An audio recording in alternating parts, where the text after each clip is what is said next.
el Señor nos lo permite, la alabanza va a ser un poco diferente. ¿Por qué? Porque el domingo próximo vamos a tener un culto 100% tradicional, solo con himnos y piano, a la vieja usanza, ¿verdad? Como dirían por ahí. Ahora, no se lo pierdan, créanme, vamos a estar cantando otros himnos de Navidad que no hemos cantado. Y entre ellos, Noche de Pascua, no sé por qué este año no lo hemos cantado. A lo mejor ahorita al final lo cantamos. Y si los muchachos no lo saben, lo voy a tocar yo. Si no tenemos la hermana ahí que nos pueda acompañar. Bien, mis hermanos, quiero también agradecerle al hermano David. Él no está aquí porque se quedó botado en el carro, se le rompió el carro y tuvieron que ir a auxiliarlo. Y también el hermano Eliezer, porque gracias a Dios ya tenemos la plataforma del púlpito nueva, ¿verdad? Así que gloria a Dios por ello, le quedó muy bonita. Ahora falta el púlpito, porque este púlpito a mí no me gusta. A mí me gusta el de madera de antes. Pero ya viene, ¿verdad, Eliezer? Dice Eliezer que esto quedó de primera y sin pellejo. Yo nunca había oído eso, pero pura caja, ¿verdad, Eliezer? De primera. Bien, mis hermanos, sin más dilación, quiero invitarles a buscar en el Evangelio según Mateo, capítulo 1, verso 18 en adelante. Y quiero que preste especial atención al versículo 21.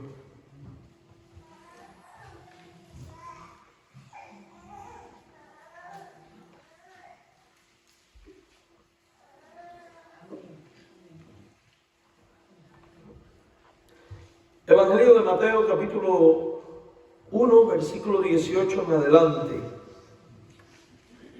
Evangelio según Mateo, capítulo 1, verso 18 al 21. Y aprovechamos que ya estamos en el aire para también saludar a aquellos que nos siguen a través del internet y que son parte de nuestra comunidad de fe. Y es una bendición poder tenerle también a ustedes entre nosotros. Quiero recordar y anunciar que debido a las celebraciones de fin de año, el miércoles próximo no hay estudio de la Biblia. El miércoles no tenemos estudio. Y si el Señor nos lo permite, en enero vamos a comenzar nuestras clases de escuelas dominicales también. Vamos a empezar la escuela dominical y los ministerios de matrimonio van a empezar a tener sus reuniones y los primeros pasos para organizar el ministerio de los cuarentones, ¿verdad, hermana? De los hermanos de 40. Híjole, ya estamos ahí. Bueno, Mateo capítulo 1, verso 18. ¿Están todos conmigo? Dice, el nacimiento de Jesucristo fue así.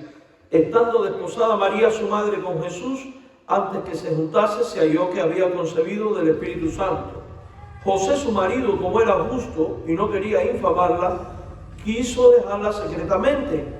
Y pensando él en esto, he aquí un ángel del Señor le apareció en sueño y le dijo, José, hijo de David, no temas recibir a María tu mujer, porque lo que en ella es engendrado del Espíritu Santo es. Presta especial atención ahora al verso 21. Y dará a luz un hijo y llamará su nombre Jesús, porque él salvará a su pueblo. ¿De qué, mis hermanos? De sus pecados. Él salvará a su pueblo de sus pecados. Y quiero que usted de manera especial medite en esto. Vamos a orar. Señor, dirígenos en esta mañana, habla en nuestras mentes, en nuestros corazones, edifícanos por medio de la Escritura y permite que cada uno de nosotros pueda ser impactado con el Evangelio de Jesús, en cuyo nombre oramos con acción de gracia, arrojándonos en tus manos para que seas tú el que nos hables y ministres. Amén. Mis queridos hermanos, siempre que llega a esta época del año, pues la gente se vuelve un tanto más sensible, vamos a decir así, y receptiva a todo lo que tiene que ver con el mensaje de la Navidad. Y lastimosamente la mercadotecnia de nuestro tiempo ha desvirtuado el sentido de la Navidad. Prácticamente han desplazado a Cristo del centro de todo.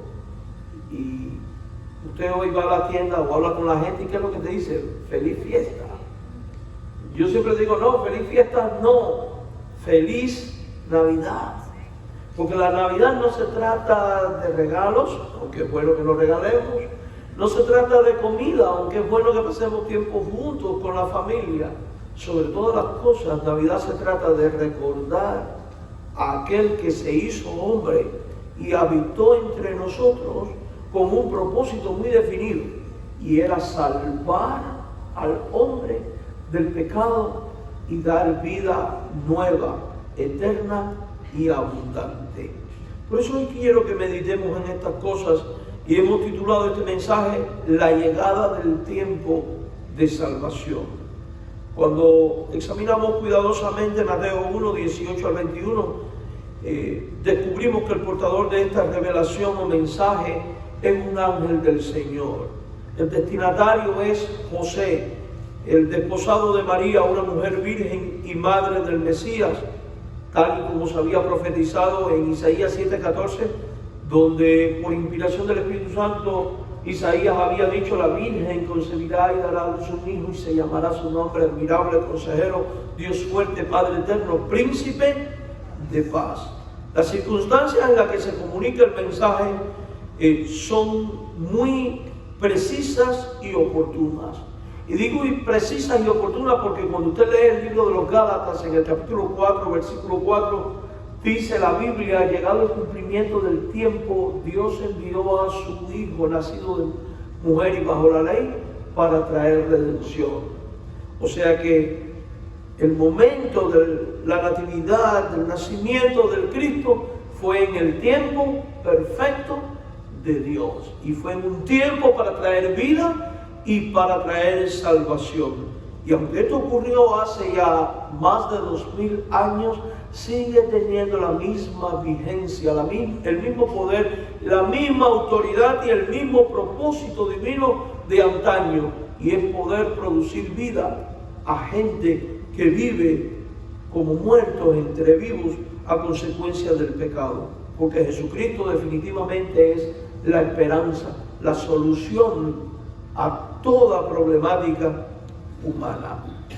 Es entonces cuando Dios, por medio de un ángel, irrumpe en la vida de este hombre que estaba pensando en dejar secretamente a María, rompiendo su compromiso, probablemente pensando que ella le había sido infiel. Pues ¿qué hombre, cómo se sentiría cualquier hombre al mirar que aquella con la que se va a casar resulta que viene con un regalito y que no es de él ni de Navidad?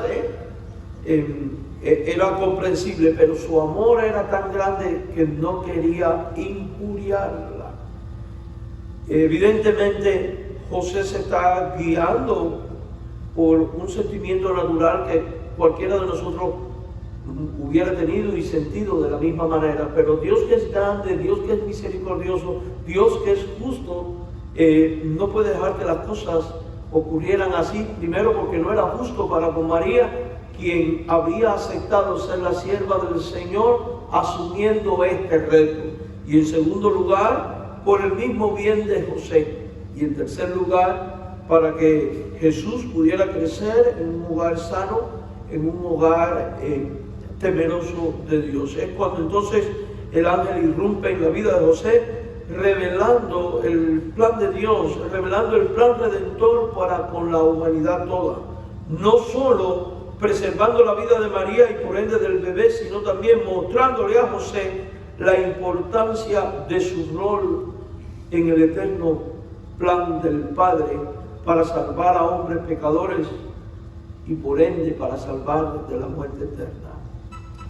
Es entonces cuando el ángel le comunica a José: no tengas temor en desposarte con María, y le dice: porque el ser que viene en su vientre del Espíritu Santo es, y acto seguido le declara: Él salvará a su pueblo de sus pecados. Y revela el propósito principal por el que Cristo vino al mundo: salvar del pecado. Amado hermano, este versículo 21 también revela el por qué el Mesías se llamaría Jesús. Porque el nombre de Jesús significa Jehová salva. Y es que Jesús es el Salvador. Él es aquella simiente prometida a Eva que heriría al maligno, ¿dónde? En la cabeza. Él es la simiente prometida a Abraham, en el cual serían benditas todas las familias de la tierra. Él es el rey que se sentaría en el trono de David para reinar por siempre, por los siglos de los siglos, en un estado de gloria. Este que está por nacer, este que es anunciado, este que es descrito como Salvador. Entonces, Cristo es la esperanza del hombre porque Cristo derrota el pecado. Cristo es la esperanza del hombre porque en Él todas las familias de la tierra pueden encontrar bendiciones. Y Cristo es la esperanza del hombre porque bajo su señorío y reinado los que creen en Él reinarán por siempre, jamás en la eternidad, libre de una vez y para siempre de todas las consecuencias y padecimientos que ha traído el pecado a la vida del ser humano. Esta anunciación definitivamente es una buena noticia y viene perfectamente de la mano con lo proclamado por los ángeles. Gloria a Dios es en las alturas y en la tierra paz y buena voluntad de Dios para con los hombres. Y cuando el ángel declara, os anuncio buena nueva, que será para todo el pueblo, que os ha nacido hoy en la ciudad de David un Salvador. Encaje las cosas. A José se le dice, él quita el pecado. A aquellos les dice, les ha nacido un Salvador. ¿Dónde? En la ciudad de David. Porque este era el indicativo de que Jesús era aquel rey prometido que viene al mundo y que es rey de reyes y que es de Señor y que es Señor de señores. Mis queridos hermanos en el Señor, y eso nos va mostrando quién es este al que la Biblia llama Mesías y Salvador, y es Jesús y es Salvador. Esto es una buena noticia, esto es un evangelio, porque es un mensaje de esperanza, porque comunica que el plan redentor de Dios para reconciliar al hombre pecador con Él ya está en acción con el advenimiento de la natividad de Jesús. Pues es Jesús el que salva a su pueblo de sus pecados. Esto debe de llevarnos a las siguientes interrogantes. ¿Qué es el pecado? ¿Cómo el pecado afectó a toda la raza humana? ¿Cómo puede Jesús salvar al pecado? ¿Soy yo un pecador? ¿Hay esperanza para mí en Cristo? ¿Cómo debe responder el hombre a Jesús como Salvador y para salvación? Todas estas interrogantes perfectamente salen del versículo 21 al pensar en Él vino para quitar el pecado. ¿Qué es el pecado? Pudiéramos dar una amplia disertación de lo que dicen los teólogos con respecto a qué es el pecado. Pero la realidad es que por muy erudito que pueda ser un hombre, nunca va a poder superar los conceptos que brinda la Biblia de manera clara y diáfana de qué es el pecado. Nosotros como cristianos bautistas creemos que nuestra autoridad en toda cuestión de fe y práctica y conducta es la Escritura. Y por eso yo le invito a que definamos el pecado a la luz de la Escritura. Y cuando usted escuche lo que va a decir la Escritura, se ubique en ese pasaje y entienda que esto lo está diciendo de personas como tú y como yo, y lo está diciendo para personas como tú y como yo. ¿Y por qué Dios tuvo a bien revelar estas cosas? Porque le interesa tu vida. Porque ama a pecadores como tú y como yo. Porque es un Dios misericordioso que no quiere condenar sino salvar. Para eso vino Cristo. Juan 3:17 vimos la semana pasada que dice: no envió Dios a su Hijo al mundo para condenar al mundo, sino para que el mundo fuera salvo. Y esto confirma que Cristo vino para salvar del pecado. ¿A quiénes? A alguien como tú, a alguien como yo. ¿Qué es el pecado? Primera de Juan capítulo 3 verso 4 nos da una definición muy clara. Dice, todo aquel que comete pecado infringe también la ley, pues el pecado es infracción de la ley. La palabra infringir o infracción es sinónimo de violar, de pasar por alto, de no obedecer, en este caso la ley. ¿Pero cuál ley? Definitivamente no es la ley civil a la que estamos expuestos todos nosotros como parte de la ciudadanía, sino la ley de Dios. En otras palabras, el pecado consiste en no atinar en obediencia a la ley de Dios, no obedecer los mandamientos de Dios. Cuando vamos a las Escrituras descubrimos que toda la ley de Moisés se sintetiza en los 10 mandamientos. Mandamientos que cada uno de nosotros los conoce. De hecho, aún los incrédulos los conocen.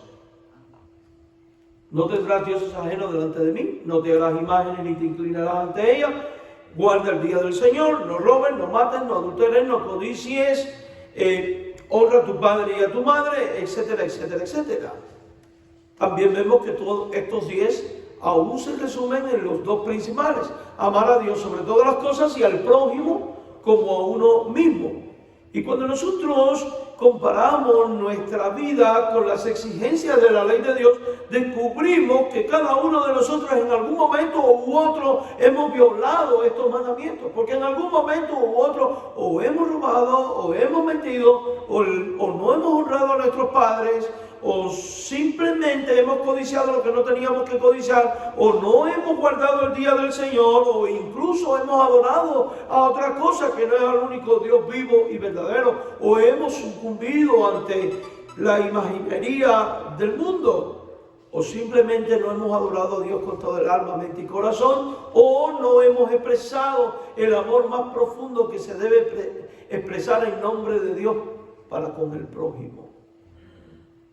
¿Quién de nosotros puede decir, yo siempre he cumplido todo esto? ¿Recuerdan ustedes a aquel joven rico que en determinado momento Jesús le dice, los 10 mandamientos tiene, y él se levanta con aquella arrogancia diciendo, yo he guardado todo esto desde mi juventud? ¿Y tú crees que has guardado todo esto? Ipso facto Jesús le dice, una cosa te falta. Vende todo lo que tiene y dáselo a los pobres. El hombre no hizo aquello. ¿Cuál era el problema que tenía? Que de estos 10 mandamientos había uno que no había guardado. No codiciarás. ¿El hombre era qué? Codicioso. Ninguno de nosotros aprobaría esto ante los ojos de Dios si fuera sometido a él. Claro está, como cristianos nos esforzamos para obedecer, para cumplir. Pero lo cierto es que nadie puede decir, yo nunca he cometido pecado porque yo siempre he dado al blanco en obediencia perfecta a la ley de Dios. Eso no existe entre los hombres. El único que logró tal cosa fue Jesucristo. Entonces, no cumplir la ley de Dios, no obedecer los mandamientos, fallar en obedecerlos, es visto en la Biblia como un pecado. Y si cada uno de nosotros ha fallado en esto, entonces tenemos que asumir que cada uno de nosotros es un pecado. Hace mucho tiempo atrás, no era misionero en la iglesia de Iguará, tuvimos el caso de una persona que empezó a venir y con una vida terrible, y cuando la fuimos a entrevistar para bautismo, ¿te acuerdas de aquel que dijo, yo nunca he cometido pecado? Yo, porque usted no se va a bautizar, porque aquel que no tenga convicción de pecado, significa que no necesita un Salvador, ¿verdad? ¿Y qué dice Primera de Juan? El que diga que no ha cometido pecado, el tal es un mentiroso, y la verdad no está en él. Entonces, esta es la primera definición. La segunda está en Santiago 4:17. Dice, y al que sabe hacer lo bueno y no lo hace, le es pecado. Amados hermanos, pecado es también la no ejecución en conciencia de lo bueno. Recuerde que Dios es santo, santo, santo. Dios es un ser ético y moral. Y cuando Dios creó al hombre, dice la Biblia que sopló en aquella criatura aliento de vida y vino a ser el hombre alma viviente hecho a imagen y semejanza de Dios. Bueno, la ética y la moral de Dios es parte de esta imagen y semejanza. Dios nos ha dotado de ética y de conciencia de lo que está bien y de lo que está mal. Nadie puede decir yo no tengo conciencia de lo bueno y de lo malo. Nadie, absolutamente nadie. Porque no importa al lugar que usted vaya, la civilización que sea, la cultura que sea, la religión que se tenga o no, allí a donde quiera que usted va, robar siempre es malo, mentir siempre es malo, adulterar siempre es malo, ser codicioso siempre es malo, matar a alguien siempre es malo. Entonces, aunque el hombre no tenga la ley de Dios, la Biblia dice que su conciencia es ley que le acusa, porque el hombre por naturaleza sí sabe lo que está bien y lo que está mal. Por tanto, cuando el hombre sabiendo hacer lo que está bien no lo hace, la Biblia dice que eso es pecado. Y por eso vino Cristo también al mundo. Entonces, el que no peca violando la ley, peca violando la conciencia. En tercer lugar, Romanos 14, 23. Pero el que duda sobre lo que come es condenado porque no lo hace con fe. Y acto seguido dice la Biblia, todo lo que no proviene de fe es pecado. La Biblia define el pecado como todo aquello que no proviene de fe. Y ahora yo te quiero hacer una pregunta. ¿Cuántas veces en tu vida, siendo creyente o no, has tenido falta de fe? ¿O dudas en la fe? ¿O ha menguado tu fe? ¿O has tenido que venir humillado delante de Dios diciendo, Señor, aumenta mi fe? ¿O te has debilitado en la fe? Estoy seguro que cada uno de nosotros en algún momento u otro ahí estuvo. La Biblia dice que cree estar firme, vele que no caiga, porque Dios sabe que somos vulnerables a la debilidad en lo tocante a la fe. Si los grandes hombres de la Biblia tuvieron todo esto, ¿qué podemos esperar tú y yo? ¿Recuerdan ustedes por qué Pedro se hundió en el agua? ¿Porque le faltó qué? ¿Y por qué aquel hombre y los discípulos no pudieron sacar el demonio de su hijo poseído? Porque le faltaba qué? Fe. Señor, aumentanos la fe.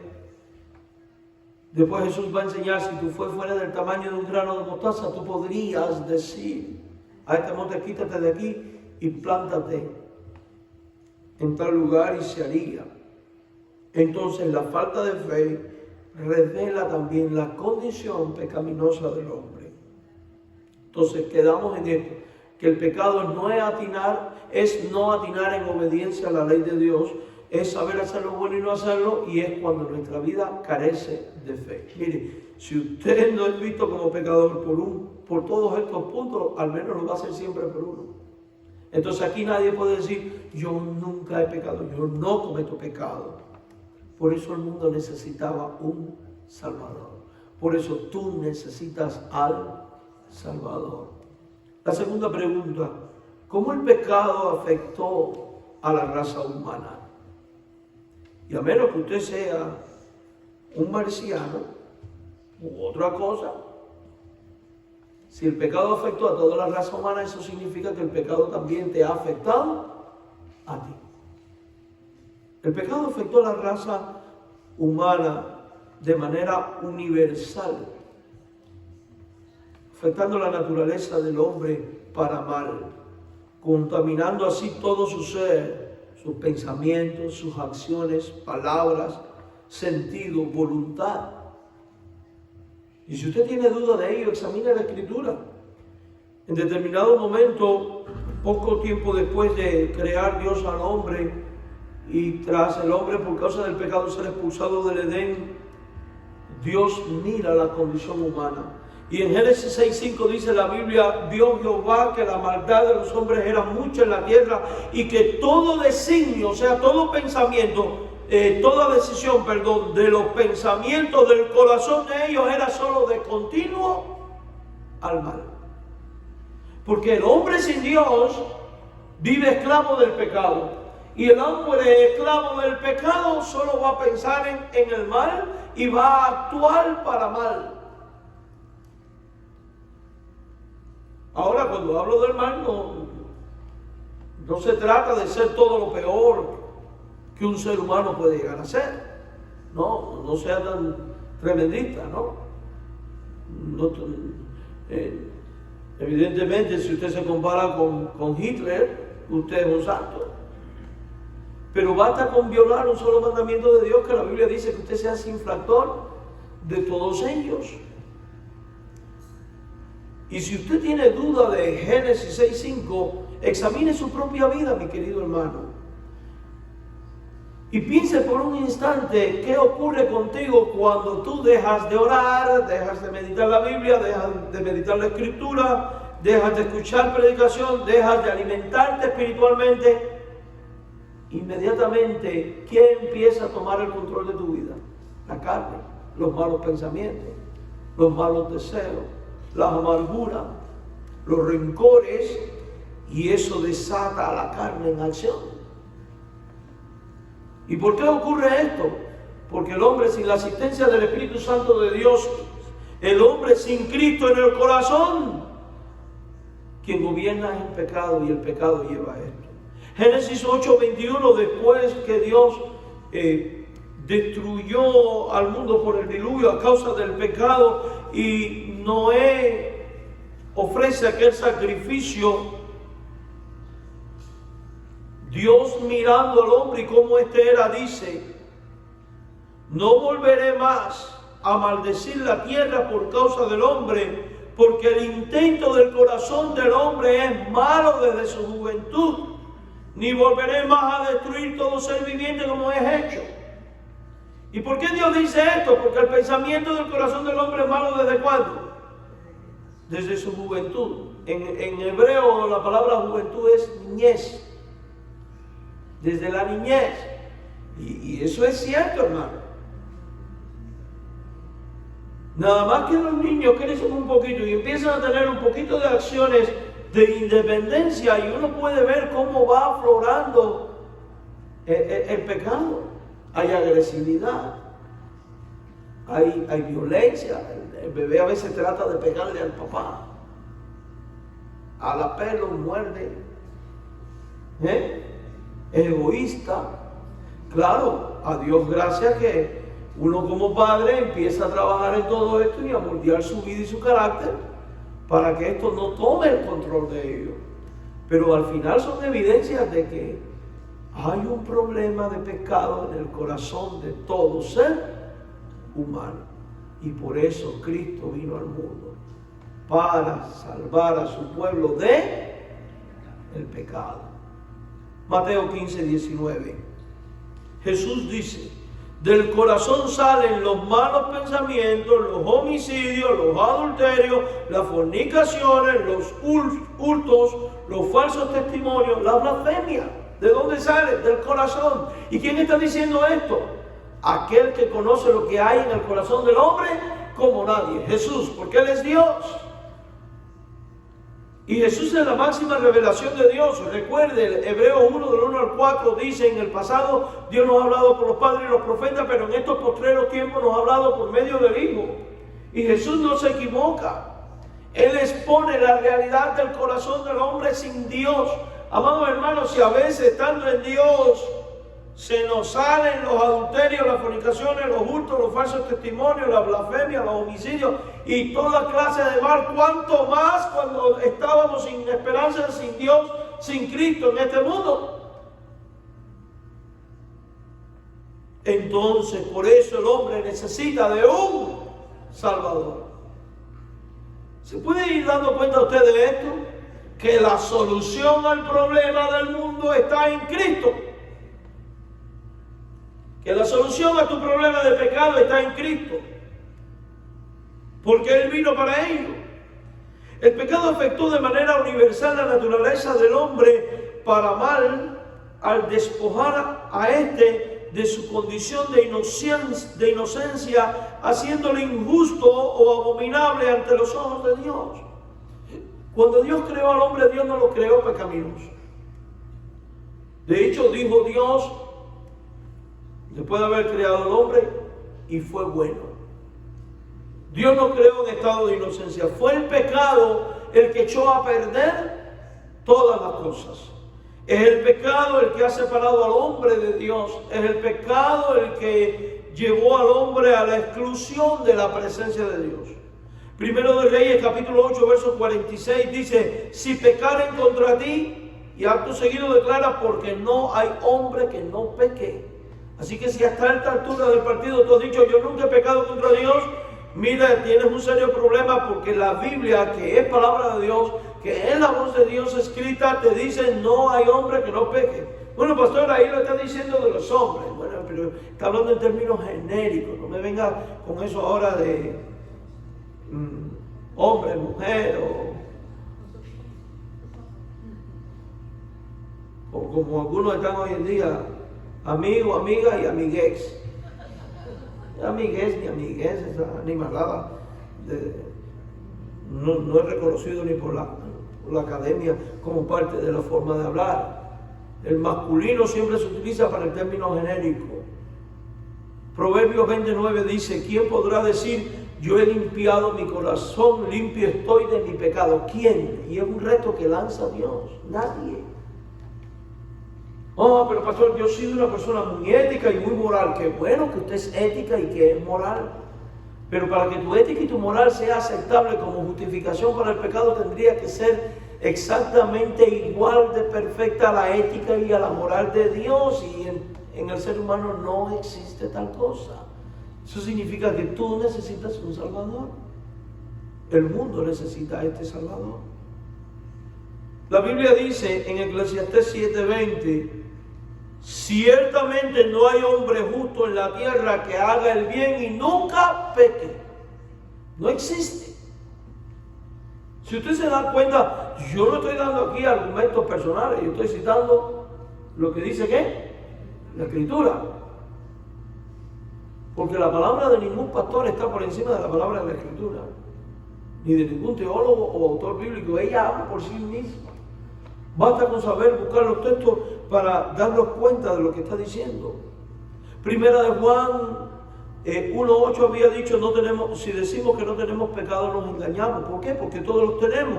Y en el 19 va a decir, sabemos que somos de Dios y el mundo entero está bajo el maligno. El mundo entero está bajo el maligno. Si nosotros dejáramos esto aquí, pudiéramos decir, esto es una catástrofe. Y ciertamente es una catástrofe.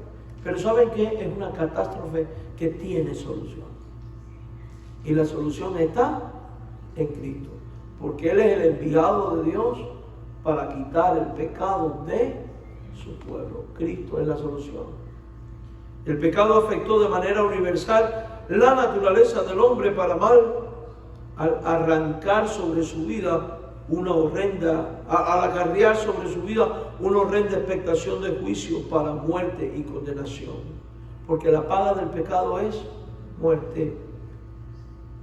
Dios fue claro con el ser humano desde el principio. De todo árbol puedes comer, menos del árbol de la ciencia del conocimiento del bien y del mal, porque el día que de él comieres ciertamente morirás. ¿Qué pasó con Eva? Comió, dio al marido, y ahí entró el pecado, y con el pecado entró ¿qué? La muerte. Y dice Romanos que así la muerte pasó a todos los hombres por cuanto todos pecaron. Si la muerte pasó a todos los hombres, porque el pecado había pasado a todos los hombres. Y cuando aquí habla de muerte, no se refiere solo a la muerte física, sino también a una muerte peor, que es la segunda muerte, la muerte espiritual. Dios establece este principio por causa del pecado en base a su santidad y justicia. El alma que pecare, esa morirá. Para que Dios sea satisfecho en su justicia, el que peca debe de morir. Pero ¿qué ocurre si tú mueres en pecado? Vas a morir. La pregunta es, ¿y cómo puedo satisfacer la justicia de Dios? Para satisfacer la justicia de Dios tendría que morir alguien sin pecado y con el poder y la capacidad de poder derrotar a la muerte y al pecado. Y ese no somos, ni tú ni yo. Esa es la simiente de Eva, a quien Dios dijo, él aplastará a Satanás en la cabeza. Y cuando vamos a los evangelios, descubrimos que el único que murió sin haber pecado jamás, y al tercer día se levantó victorioso de entre los muertos como primicia, ¿fue quién? Jesús. Entonces, Él es el único que puede satisfacer la justicia de Dios. Y Él es la única vía y camino para poder reconciliar al hombre pecador con Dios. Por eso Él nació, para quitar los pecados. ¿Y saben por qué, mi amado hermano? Porque Él era el único que podía morir. Porque al ser sin pecado tenía poder para morir, para perder, entregar la vida y volverla a tomar, dice la Biblia. De manera que cuando Él se levantó de la tumba, lo hizo de manera victoriosa, y dice la Biblia que allí despojó todo principado y potestad del maligno, los derrotó y que tomó todos nuestros pecados y los clavó en la cruz, los anuló. Quiere decir que si Cristo, en virtud de su muerte y resurrección, anula los pecados, entonces quien cree en Cristo hace suya esta anulación en virtud de su obra, porque la justicia de Él cae sobre el que viene a su amparo, sobre el que viene a Él creyendo como que Él es Señor y Salvador. La muerte y el juicio de Dios se extiende a todos los hombres sin excepción por cuanto todos en Adán han pecado. Por causa del pecado todo hombre está espiritualmente muerto en delitos y en pecado, así lo dice Efesios 2:1. Por causa del pecado todo hombre está por naturaleza separado de Dios e inhabilitado para el acceso a su presencia. Cuando Adán y Eva pecaron, fueron expulsados ¿de dónde? Del Edén. Y se puso un ángel con una espada para que no pudieran entrar. Esto era un acto de misericordia de Dios. ¿Saben por qué? Porque el hombre en una condición de pecado no puede soportar la gloria y santidad de Dios, porque muere al momento. E increíblemente Dios envía a aquel ángel con aquella espada para que el hombre no entre al lugar donde está Dios y muera sin esperanza de vida. Pero ¿cómo puede entonces volverse a presentar? Solo a través de aquel que es camino, verdad y vida. Solo a través de aquel que puede morir y resucitar venciendo el pecado, y cuyo nombre es Jesús, porque Él nació para quitar los pecados. No hay otras formas. Dice Isaías 59, verso 2, por si usted tiene duda de esto. Y esto es importante que usted lo entienda, porque muchas veces hablamos con la gente de Dios y te dice: yo creo en Dios, yo le hablo todos los días. Pero aquí lo importante no es lo que tú creas, sino lo que Dios manda a creer. Y lo importante no es que tú le hables a Dios. La pregunta es: ¿te escucha Dios? Y déjeme decirle que a menos que usted haya saldado sus deudas de pecado a través de Jesucristo con Dios, Dios no te escucha y Dios voltea el rostro. Porque el primer paso para que Dios empiece a escuchar a un pecador es que éste se arrepienta, ponga la fe en Cristo, creyendo que Él es el enviado de Dios para perdonar pecados. Si usted tiene duda de ello, mire lo que dice Isaías capítulo 59 en el versículo número 2. Vuestras iniquidades han hecho división entre vosotros y vuestro Dios, y vuestros pecados han hecho ocultar de vosotros su rostro para no oír. Si usted aún no ha creído en Cristo, Dios tiene su rostro volteado con respecto a ti, y Dios no te está escuchando. Hay un puente que puede restablecer esta comunicación y relación, y ese puente se llama Jesús, que es el que Dios envió, el que se hizo hombre para quitar los pecados. Romanos 3:23 es la conclusión de Pablo por inspiración del Espíritu: por cuanto todos pecaron y están destituidos, separados de la gloria de Dios. Algunos biblistas pueden traducir este pasaje también como: no alcanzan la gloria de Dios. Por causa del pecado todo hombre experimentará justo juicio. Dice Eclesiastés 12:1: acuérdate de tu Creador en los días de tu juventud, antes que vengan los días malos y lleguen los años de los cuales digas: no tengo en ellos contentamiento. Desde tu juventud, los jóvenes que están aquí hacen bien en estar buscando a Dios desde ahora. Y este mensaje tienen que comunicárselo a otros como ustedes lo están haciendo con fidelidad. ¿Sabe por qué?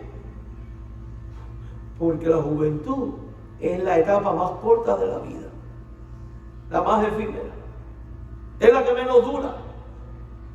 Usted pasa mucho tiempo en la niñez y muchísimo tiempo en la vejez. Pero esa etapa, bueno, de algunos, en estos días me mandaron una foto donde estaba en candela, yo a mis 16, 17 años, flaco como una vara, y hay otros bien dientusos que si pones esa foto te va a buscar problemas.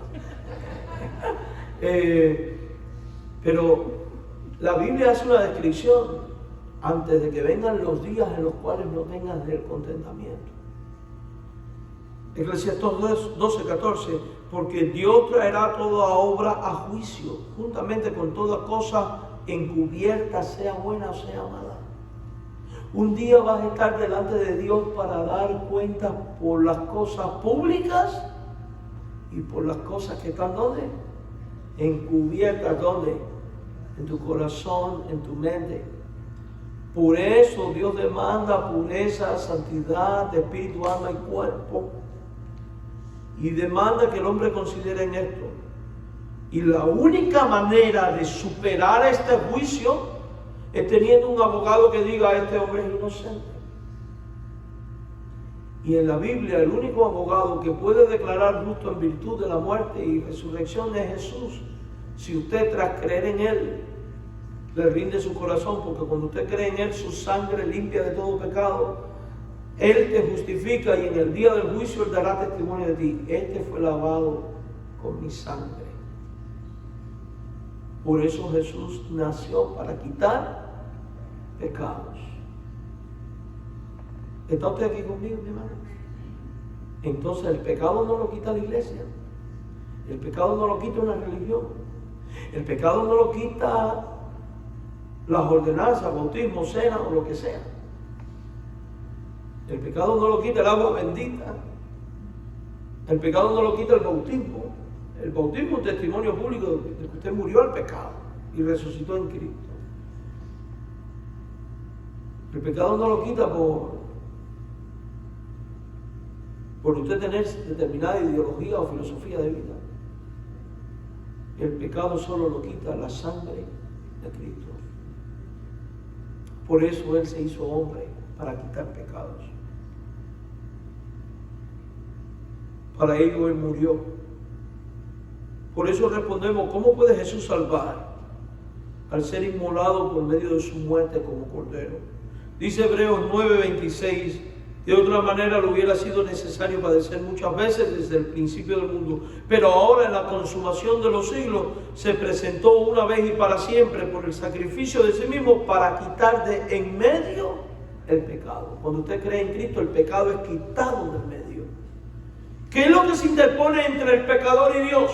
El pecado, ¿verdad? Cuando usted cree en Cristo, dice que esa interposición es ¿qué? Quitada. Y si es quitada, ¿qué significa? Que usted puede seguir el camino. Por eso Jesús es el camino, la verdad y la vida. Por eso es que Él dijo que el que transita por este camino angosto llega al Padre. Pero para que usted pueda transitar por ahí, el pecado tiene que ser quitado. Y el pecado solo es quitado cuando usted cree que Jesús es el Cordero de Dios que fue inmolado en la cruz y que en virtud de su muerte y su resurrección perdona los pecados. Al morir y resucitar de entre los muertos, Jesús destruyó, venció a la muerte y por ende el pecado y su poder. Dice Colosenses 2:12-15, sepultado con Él en el bautismo, en el cual fuisteis también resucitados con Él mediante la fe en el poder de Dios que le levantó de los muertos. Y a vosotros, estando muertos en pecado y en la incircuncisión de vuestra carne, os dio vida juntamente con Él. ¿Qué es lo que hay con Cristo? Vida. Y dice, perdonando todos los pecados. Cuando usted cree en Él, Él le da vida. Él desaparece la muerte. Y si la paga del pecado es la muerte, y la muerte desaparece porque el pecado fue ¿qué? Quitado. Pero para ello usted debe de tomar una decisión, debe creer. Juan 1:12, a todos los que le recibieron, a los que creen en su nombre, les dio potestad de ser hechos hijos de Dios. Y concluyo con la última interrogante. Ya sabemos qué es el pecado, cómo nos ha afectado, cómo Cristo lo quita.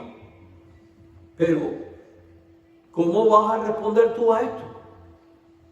Porque no es suficiente con que tú sepas que Cristo vino para quitar pecados.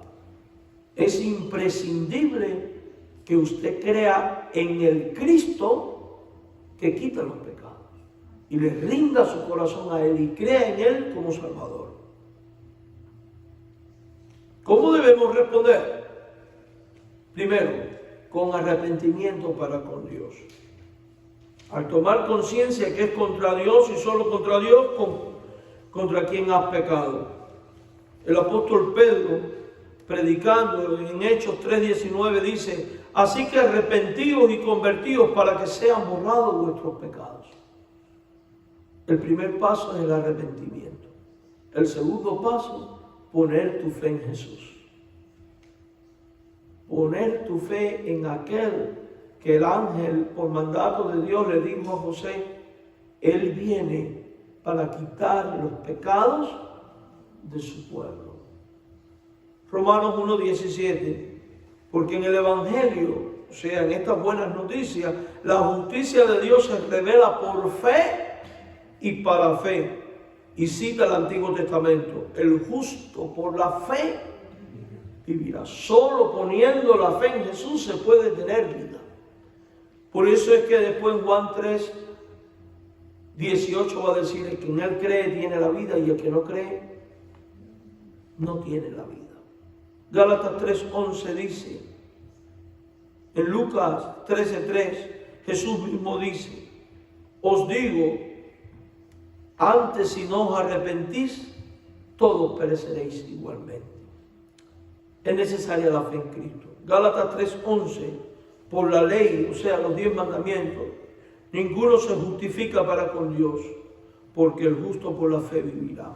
Segunda Timoteo 3:15, dice Pablo a Timoteo: desde la niñez has sabido las sagradas escrituras, las cuales te pueden hacer sabio para la salvación por la fe que es en Cristo Jesús. Hay que poner la fe en Jesús. Hay que creer en su muerte y resurrección. Eso es lo que hay que aceptar de Él, que Él murió y resucitó para quitar pecado. En Romanos 10:9, si confiesas con tu boca que Jesús es el Señor y creyeres en tu corazón que Dios le levantó de los muertos, dice la Biblia, serás salvo. Juan 3:17 y 18. No envió Dios a su Hijo al mundo para condenar al mundo, sino para que el mundo sea salvo. El que en Él cree no es condenado, pero el que no cree y ha sido condenado porque no ha creído en el nombre del unigénito Hijo de Dios. Entonces es imprescindible creer en la persona de Jesús y en todo esto que Jesús logró e hizo por su muerte y resurrección. Creer que Él es el que viene a quitar los pecados. Creer que Él es tu Salvador. Lo anteriormente expuesto explica el por qué el ángel le dijo a José que Jesús salvaría a su pueblo del pecado. Tú puedes ser parte de este pueblo salvado si te arrepientes de tus pecados. Crees en la muerte y resurrección de Cristo como sacrificio perfecto y vicario que puede quitar tu pecado y reconciliarte con Dios. Y pones tu fe en Jesús como Salvador. Por eso en esta mañana no quiero terminar esto sin recordarte que esta es la mejor noticia que tú puedes escuchar, porque Cristo es la solución al problema del pecado. Si usted no le ha rendido su vida a Jesús, creyendo en Él como Señor y Salvador y rindiéndole el control de su vida, no demores en tomar esta decisión y hazlo hoy mismo, porque solo así podrás ser librado de la muerte y de la muerte física también, porque al final trompeta los muertos en Cristo resucitarán para estar por siempre con el Señor, dice la Biblia. Pero ¿qué garantía tienes tú de que hoy no es el día en que vas a partir? Y está establecido que el hombre muere y después de eso el juicio. Entonces, he aquí el día aceptable, este es el día de salvación. No retardes en tomar tu decisión por Cristo. Cree en Él y serás salvo. Señor, gracias por este tiempo en tu casa y la bendición de poder escuchar tu palabra y poder oír todo lo que tú tienes para nosotros. Ayúdanos a siempre proclamar esta buena noticia. Y oramos para que aquellos que escuchan este mensaje sean tocados por tu gracia para salvación y vida, creyendo que Jesús vino al mundo para salvar del pecado. Oramos en el nombre de Jesucristo con acción de gracias. Amén.